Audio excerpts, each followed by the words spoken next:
Hi, I'm Mark Campbell, President of Teach a Man to Fish. Our long-term goals for Teach a Man to Fish are: one is to install artificial reefs on the ocean floor so we can help restore the local marine life in this area, which has been decimated by overfishing. And the second is to stop the overfishing. We plan to educate the local fishermen on how to sustainably ocean farm. And the targeted initial species is the spiny green lobster. And along with those short long-term goals, our strategic vision is to create a business model that can be easily replicated anywhere in the world, and hopefully within 5 years we will have that business model refined and ready for expansion, in which we will provide free to anyone around the world that wants to help restore their local oceans and to teach the local fishermen how to sustainably ocean farm. The strength of any team is the diversity of skills that each team member brings to the team, and our team has a wide variety of skills that sort of give us everything that we need to be able to do this project. And what I'd like to do is introduce you to all of our various team members and the skills that they bring to the project. My name is Christian, I come from Belgium, and I'm the founder of this project. I'm Dr. Barbara Vasquez, VP of Science and Technology for Teach a Man to Fish. Mi nombre es Julio Herrera. Soy el presidente de la cooperativa Oceanic. My name is Beverly Campbell, and I am a director with Teach a Man to Fish. We are here in the Malecon of the small town of Ostional in southwestern Nicaragua. The town asked us to install this artificial reef here that I'm sitting on as a display model, so that all of the locals will understand what we're doing a half mile out in the ocean in about 40 feet of water. And this is basically what we're going to be putting on the ocean floor about 40 feet down. Este tipo de arrecifes son construidos con bloques de cemento y llevan un camastro de bambú. Absolutamente no lleva hierro, porque al introducir hierro al mar sabemos que hay una descomposición química. El hierro se corroe, sopla el concreto y el concreto se raja. Es decir, con el tiempo se va destruyendo el concreto, pero encontramos una manera más duradera, como es hacer uso del bambú. ¿Ya?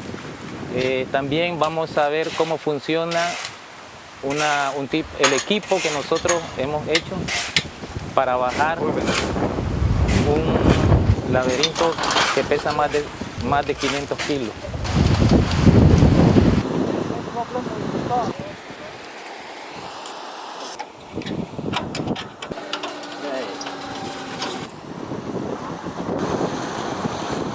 This project has to be understood with two different main topics. One is diving, and the second is skills in plumbing. And I'm a diver for 55 years, and I do plumbing for 40 years. So mixing diving and plumbing allow me to make the project working, as we are putting reefs on the sea floor, and it's necessary to understand a lot of technical skills and also physics about the diving and air and water.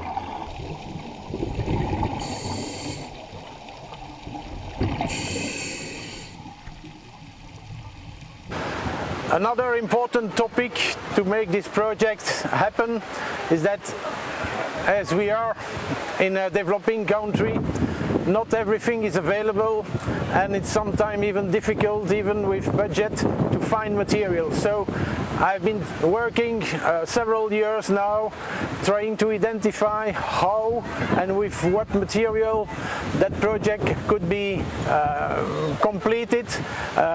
Also the fact that we need to consider very affordable materials that are easily foundable here in Nicaragua, and all the project has been developed with that idea. That is one of the main topics to complete the project. And the third piece of our project is the lobster hatchery. It's going to be floating on a platform out in Ostional Bay, and the propeller you see beside me here, this is one of the double redundant wind-powered generation systems we're going to have.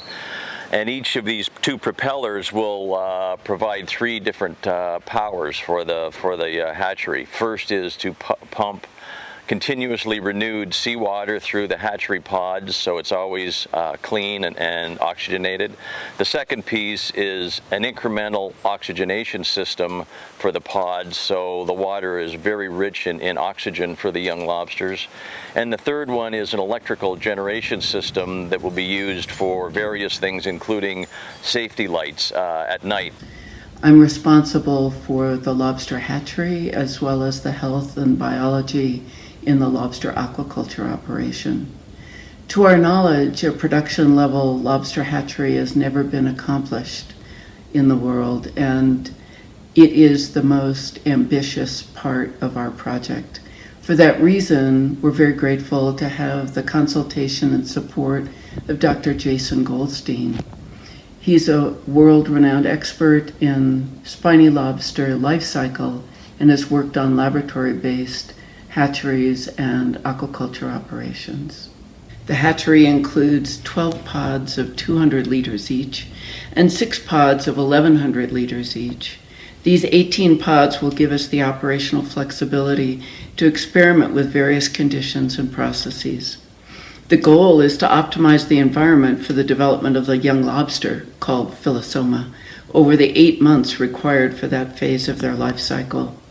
Once they've reached juvenile lobster form, they'll be ready to move to the aquaculture operation we're building on the ocean floor. Once we have the large artificial reefs in the ocean in a very specific pattern that forms a protective envelope around the lobster farm, we will be placing these specially designed lobster houses on the ocean floor, and basically will be in about a 3-meter square pattern. And the nice thing about this is a pattern that's currently being used in Mexico, so it's a proven design. And the nice thing about it is we can stack them on top of each other, so we could actually make multiple layer if we wanted to increase the capacity of the farm. And on top of this, we're going to create a containment cage over top of the lobster farm so that the lobsters don't escape. And this is going to be about 40 feet deep on the ocean floor. And then as the lobsters get older and grow, we are going to have 4 containment cages in a row. And what we will be doing is, this first one where the very young ones go in, will have a very fine mesh containment cage. Once they get a little larger, we will stop putting food in that containment cage, and we will open a transfer door and start putting food in the next cage, and that will force the lobsters to get the food to move into the next cage. And then we'll be doing that so on as they move through all 4 of them, and when they reach the 4th cage, then there'll be time to harvest them about a year after they go into the lobster farm. Since we've been developing this project for the last 4 years, we've been slowly gotten into a lot of relationship with the local government, which is why they've been so supportive and giving of what few resources they have. We are sponsors of the local baseball teams, which is the most popular sport in Nicaragua, both the women's and the men's teams, and the local soccer team as well. We built new dugouts for the local baseball team, which they appreciated greatly. We've started a women's initiative here of making macrame projects. The girls now are making baskets and different size bags. It's all out of recycled cord that's made in Nicaragua. It's recycled plastic cord, really strong. And these women are making amazing projects. Nosotros somos Nicas Chicas de Ostional. Somos un grupo de mujeres interesadas en utilizar nuestro tiempo empleando arte, aparte de nuestras profesiones. Cada una nos dedicamos medio tiempo a nuestras labores, ya sean domésticas o profesionales, como enfermeras, profesoras, empresarios turísticos, pero también tenemos un poco de tiempo dedicado al arte y decidimos ocupar nuestro tiempo en la elaboración de productos hechos por macramé. Tenemos un excelente proyecto como es el criadero de langostas, que ya va en camino, que sabemos que es un proyecto modelo y muy interesante para la comunidad porque es una comunidad meramente de pescadores. Como complemento queremos intentar un proyecto de alimento para las langostas. Esto equivale a un concentrado natural, orgánico, con la mosca soldado. En nuestras cocinas como amas de casa o como negocios turísticos generamos muchos restos de café, de pescados, de frutas. Entonces vamos a utilizar todos estos restos que estamos desechando al medio ambiente, los vamos a reutilizar para alimentar a la mosca soldado. Luego vamos a recolectar la larva, lo vamos a secar y esto va a ser el concentrado para las langostas. What we've also done is put several other statues on the Malecon that the town had requested. This is a lobster reef that we created more as a selling point for the project, and it's become a real tourist attraction. And the main piece that is a sculpture done by the president of our partner organization, Oceanic. Basically, Julio Herrera created this seahorse statue several years ago, and when the town saw it, they asked if they could install it here right on the Malecon. And as you drive down the main street, this is the primary point of attraction. A demonstration of the support the community has given us is, if you look behind my shoulder there, that is a free concession you'll see just past the blue poles. We've been given the right to use that beachfront property from the town for free.